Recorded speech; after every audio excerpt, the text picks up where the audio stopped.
जय हिंद दोस्तों। आप देखते होंगे ये लगभग हर जगह है, लेकिन खास तौर पर ग्रामीण एरिया की बात कर रहा हूं कि साहूकार होते हैं। हर गांव में एक दो तीन चार साहूकार जरूर होते हैं। उस साहूकार का क्या काम होता है? वो लोगों को ब्याज पर पैसा देते हैं। किसी को खेती करने के लिए पैसा लेना हो, बेटी के शादी करने के लिए पैसा लेना हो, बेटे को बाहर भेजने के लिए पैसा लेना हो, कोई बीमार व्यक्ति है उसमें पैसा लेना हो, किसी प्रकार का इमरजेंसी है, सब कुछ के लिए वो पैसा देने के लिए तैयार हो जाते हैं। यहाँ तक कि लोग उनसे कर्ज लेकर घर भी बनाते हैं।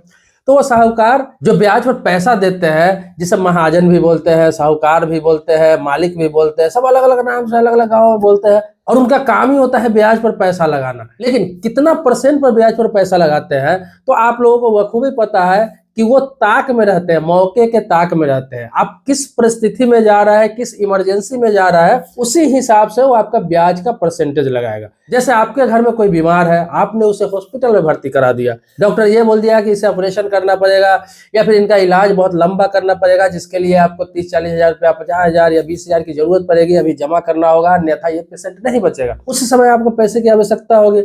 अब जाएंगे साहूकार के पास, उनको बताएंगे कि बहुत इमरजेंसी है, मेरे भाई या फिर मेरे पत्नी या फिर मेरी मम्मी या फिर मेरा पिता या फिर मेरे बच्चे कोई भी हॉस्पिटल में है, अब मुझे पैसा दे दीजिए। आप गिड़गिड़ाने लगेंगे। आपको लगेगा कि मैं इनके सामने गिड़गिड़ाऊंगा, अपनी मजबूरी बताऊंगा, अपनी बेबसी बताऊंगा, तो ये पिघल जाएंगे, ये पसीज जाएंगे, इनके दिल में रहम आ जाएगा और ये कम ब्याज पर हमको पैसा दे देंगे, अभी निकाल के दे देंगे। लेकिन यही ताक में वो रहते हैं, उनको पता चल जाता है कि मेरे पैसा के बगैर इसका काम नहीं होने का है, यही सही मौका है और सही परसेंटेज लगाने का यही मौका है। उस समय वो कहते हैं, अगर वो 2% पर ब्याज पे पैसा आमतौर पे लगाते हैं या 5% पर लगाते हैं या 6% पर लगाते हैं, उस समय आपको ये बोलेंगे कि 10% लगेगा आपको महीने का या 15% लगेगा। ये महीने का बता रहा हूँ भाई साहब, साहूकार का महीने का ब्याज होता है।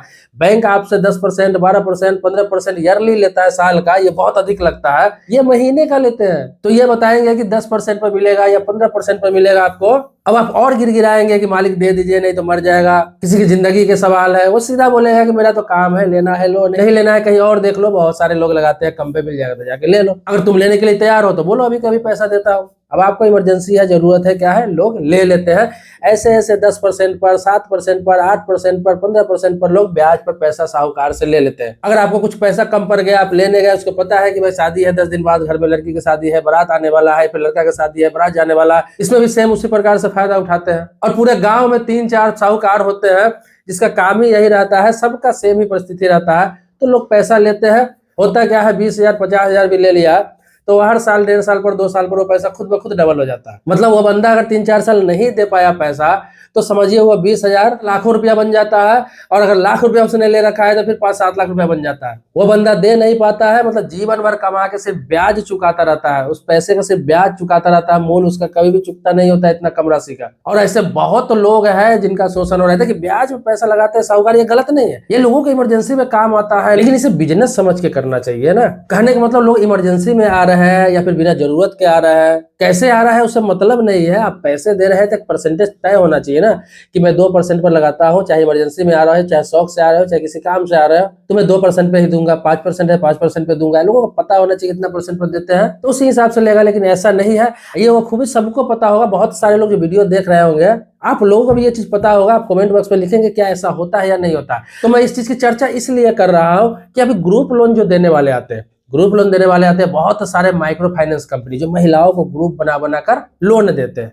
अब अक्सर आप वीडियो देखते होंगे सोशल मीडिया में या फिर आपके समाज में भी ऐसा बहुत सारे घटना हुआ होगा कि ये ग्रुप लोन तो दे देते हैं वो, लेकिन लेने आते हैं तो बहुत सारी महिलाएं उसमें से ऐसी है जो पैसे देने में सक्षम नहीं होती, नहीं दे पाती है, या फिर बहुत बदमाशी करने लगती है, जबरदस्ती मुझसे पैसा लिया जा रहा है, मेरे पास पैसा नहीं है, मेरे साथ शोषण हो रहा है। ऐसे बहुत सारे केस आए हैं, आप देखते होंगे और सुनने को मिलता है। तो मैं आपको बता दूं ये माइक्रो फाइनेंस कंपनी की जरूरत क्यों पड़ी। बहुत सारे वीडियो आप देखते होंगे जिसमें इन कंपनियों को बहुत बुरा भला कहा जाता है कि ये महिलाओं को शोषण करता है। ऐसे अफवाह 2-4 केस हर जिले में, हर स्टेट में होते हैं, वो अलग चीज है, लेकिन 90% लोग, 95% लोग इससे लाभान्वित होते हैं, उनको फायदा मिलता है। तो ऐसी कंपनियों को सरकार इसीलिए यही रजिस्ट्रेशन देती है, इसीलिए यही लाइसेंस देती है, ताकि ग्रामीण एरिया में जिन लोगों को पैसे की आवश्यकता है, कोई छोटा बिजनेस कर रहा है, कोई छोटा शॉप चला रहा है, किसी को कोई जरूरत पड़ गया है, वो अच्छा खासा काम कर रहा है, उसको लगता है कि मैं किस्त भर पाऊंगा, या फिर कोई व्यवसाय कर रहा है, उसका पूंजी घट गया हुआ है, किसी को भैंस खरीदना है, किसी को गाय खरीदना है ताकि उससे अर्निंग करके पैसा वापस कर सके, किसी को खेती बाड़ी में पैसा लगाना है,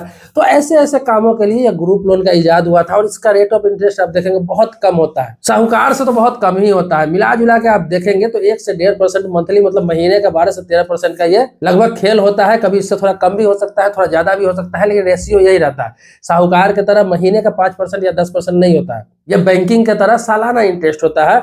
और सबसे बड़ी फायदा इसमें क्या होता है कि जो भी पैसे आपको एक बार मिल जाते हैं, चाहे आप 20,000 लेते हैं, 50,000 लेते हैं, 1 लाख लेते हैं, जितने दिन से ग्रुप में जुड़े हुए, जितना पुराना होता है उतना ज्यादा आपको पैसा मिलता है। तो जो भी आपको पैसा मिलता है तो उसमें इंटरेस्ट इंक्लूड करके 2 साल का हो, 3 साल का हो, 1 साल का हो, क्या होता है, इंस्टॉलमेंट बन जाता है, किस्त बन जाता है आपको। और किस्त आप जमा करते हैं तो उसमें मूल्य भी आपका जाता रहता है और ब्याज भी जाता रहता है। मतलब 2 साल बाद आपका ब्याज भी खत्म हो गया और पैसा था वो भी खत्म हो जाता है, फिर पैसा आप ले सकते हैं। देखिए कितना बेनिफिट यहाँ पे पहुंचाया जा रहा है। लेकिन साहूकार क्या करते हैं, आपको दे दिए 1 लाख रुपया, अब 5% या 7% ब्याज भरो, 7,000-8,000 रुपया महीने का, और आपका जो 1 लाख रुपया वैसे ही पड़ा हुआ है, चाहे 10 साल बाद क्यों ना हो, 1 लाख रुपया वो भी देना पड़ेगा। ये 7-8 हजार रुपया महीना तुमसे ले ही रहा हो। अगर 7% है तो 7,000, 8% है तो 8,000, 5% है तो 5,000, लाख रुपया का बन जाता है, और वो हर महीने आपको देना है। तो समझिए कि उस साहूकार से, उस महाजन से कितना बेस्ट ऑप्शन है आपको ये ग्रुप लोन। अब महिलाओं को क्यों परेशानी हो रहा है, बहुत लोग नहीं दे पाते हैं। बहुत लोग सुनते होंगे कि एग्जीक्यूटिव द्वारा, या फिर जिनको वो सर बोलती है, जो फाइनेंस कंपनी की तरफ से आता है, कभी सुनने को मिलता है बदतमीजी करते हैं, किसी को अपशब्द बोल देते हैं, किसी का भैंस खोल ले रहे हैं, ऐसा ऐसा सुनने को आपको मिला होगा। तो ऐसा परिस्थिति क्यों आता है, ऐसा नौबत क्यों आता है? वही साहूकार से आप पैसा लेते हैं तो डर डर के रहते हैं, 5%, 7%, 8% ब्याज देते हैं। कितने लोगों को घर बेच के देना पड़ता है, कितने लोगों को जमीन बेच के पैसा उसको वापस करना पड़ता है, लास्ट में इतना ज्यादा ब्याज हो जाता है। कितने लोग तो अपने जीवन समाप्त कर लेते हैं, क्योंकि 1 लाख का 20 लाख, 15 लाख, 10 लाख वो लोग बना देते हैं 5-7 साल में। इससे तो बेटर है कि आपके घर पे जाके व्यक्ति पैसा देता है और इंस्टॉलमेंट में आपको पैसा लेता है, आपको पता भी नहीं चलता है, आपको मूल और ब्याज दोनों साथ में खत्म हो जाता है। और यहाँ पर भी जो लोग नहीं दे पा रहे हैं पैसा, तो उसका भी बहुत सारा समाधान है, लेकिन बदमाशी लोग करने लगते हैं और ये फाइनेंस कंपनी को ही दोषी ठहराने लगते हैं। ऐसे बहुत सारे संस्था संगठन उसके साथ में भी आ जाता है, उन महिलाओं के साथ में आ जाता है, उनका पक्ष लेने लगता है कि उनके साथ ज्यादती हो रही है। और यही वजह है कि आने वाले समय में ये फाइनेंस कंपनी भी पैसा देना बंद कर देगी और लास्ट में फिर आपको साहूकार और फिर उसी महाजन के पास जाना पड़ेगा और फिर पहले की तरह ही परेशानी आपको झेलना पड़ेगा। देखिए मैं किसी का पक्ष नहीं ले रहा हूँ, ना फाइनेंस कंपनी का और ना ही ग्रुप लोन लेने वाले का, मैं सही फैक्ट बता रहा हूँ। अब देखिए किन लोगों को लोन लेना चाहिए, क्यों ये परेशानी आ रही है, इसलिए बता रहा हूँ। अगर सही से आप इसे यूज करेंगे, सही समय पे पैसा लेंगे, तो आपको कभी देने में दिक्कत नहीं आएगी और आप इस पैसा का यूज करके पैसा कमा भी सकते हैं, कुछ बना भी सकते हैं। ये पैसा किन लोगों के लिए है? माइक्रो फाइनेंस कंपनी वाले जो आते हैं, ग्रुप बना देते हैं, वो इसलिए पैसा देते हैं कि इस पैसा का आप कहीं यूज करिए। जैसे बता दूं, आप खेती करते हैं तो खेती बाड़ी में पैसा लगा दीजिए, बाकी जो कमाते हैं उससे इंस्टॉलमेंट भरिए, उधर से आपका रिटर्न आएगा ही, बाद वो इन्वेस्टमेंट लग गया, वो एक तरह से इन्वेस्टमेंट हो गया।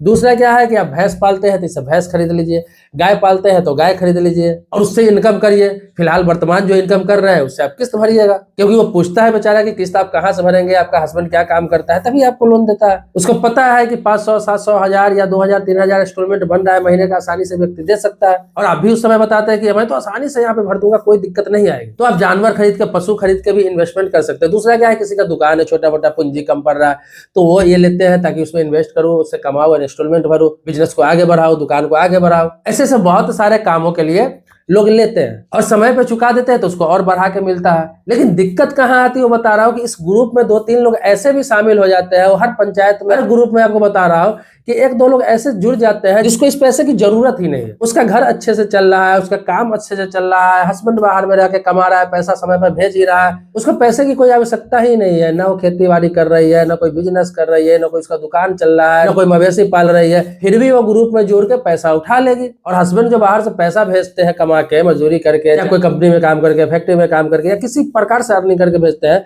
उस पैसा को क्या होता है कि वो इंस्टॉलमेंट में भरते रहती है। और कभी किसी महीने में होता है कि उसका हस्बैंड कम पैसा भेजा या फिर बेचारे नहीं भेज पाया, काम नहीं चला उस हिसाब से, तो इंस्टॉलमेंट नहीं भरती है। जो पैसा मिला उसको ये इन्वेस्ट कहाँ करती है, फालतू जगहों में। जैसे कहीं रिश्तेदार में किसी का शादी है, उसमें गया, पैसा उड़ा दिया बेमतलब के। जो चीज खरीदना नहीं है, कुछ इलेक्ट्रॉनिक सामान खरीद ली, मोबाइल नहीं खरीदना है तो मोबाइल खरीद लिया बेमतलब का, 25,000, 30,000, 40,000 का। बहुत सारी ऐसी महिलाएं है कि पैसा उठा के 10-15 रिश्तेदारी में घूम के आ जाती है बेमतलब का। एक टूर प्लान बना लेती है कि आज बहन के यहाँ जा रहा है, आज मासी के यहाँ जा रहा हूँ, आज मायके के के यहाँ जा रही हो, आज मैं सहेली के यहाँ जा रही हूँ, 5 दिन वहां रहूंगी, ऐसे 5-5 दिन करके टूर प्लान बना लेती है 1 महीना का और पैसा उड़ा लेती है पूरा। तो ऐसे ऐसे महिलाएं भी पैसा उठा लेती है और पैसा खत्म हो जाता है और उम्मीद में रहती है कि मेरा हस्बैंड कमाएगा तो मैं उसे इंस्टॉलमेंट भरूंगी, लेकिन थोड़ा परेशानी आ जाता है बीच में कभी और नहीं भर पाती है और इसमें हो हल्ला होने लगता है और दोषी कौन हो जाता है? माइक्रो फाइनेंस कंपनी और एग्जीक्यूटिव। तो ये माइक्रो फाइनेंस जो है, जो लोगों को लोन देता है, बुरा नहीं है, ये अच्छे लोगों के लिए पूछिएगा कि जो लोग साहूकार से पैसे लेते थे, जिनको 5% 7% भरना पड़ता था, उनका शोषण होता था, जमीन तक बिक जाता था,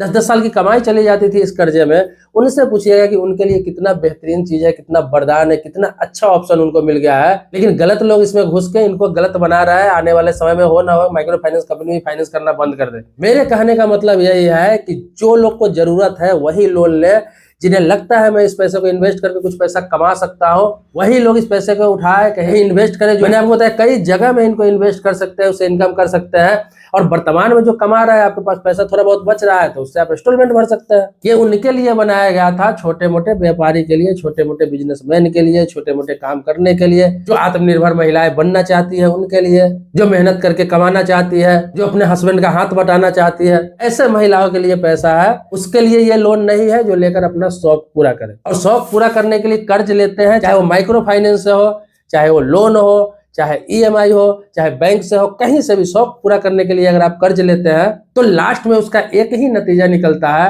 आपकी बेइज्जती। क्योंकि आप समय पर चुका नहीं पाते हैं और आपको जलील होना पड़ता है 10 लोगों के सामने। जब वो पैसा मांगने आएगा तो आप तरह तरह के बहाना बनाएंगे, तरह तरह के आप उसी में कमी निकालेंगे, वो व्यक्ति खराब लगेगा, वो कंपनी खराब लगेगा, आप उसी को दोषी ठहराएंगे। जबकि वहां पे आप सही से सोचेंगे तो आपको लगेगा ये व्यक्ति तो भला करने आया था मेरा, मैंने ही इस चीजों का गलत फायदा उठा लिया। अगर ईमानदारी से सोचेंगे तो, अगर ईमानदारी से नहीं सोचेंगे तो आपको तो ऐसा ही लगेगा कि यार पैसा था खर्च कर लिया, क्यों मांग रहा है मुझसे, जब मेरे पास है ही नहीं तो मांग क्यों रहा है।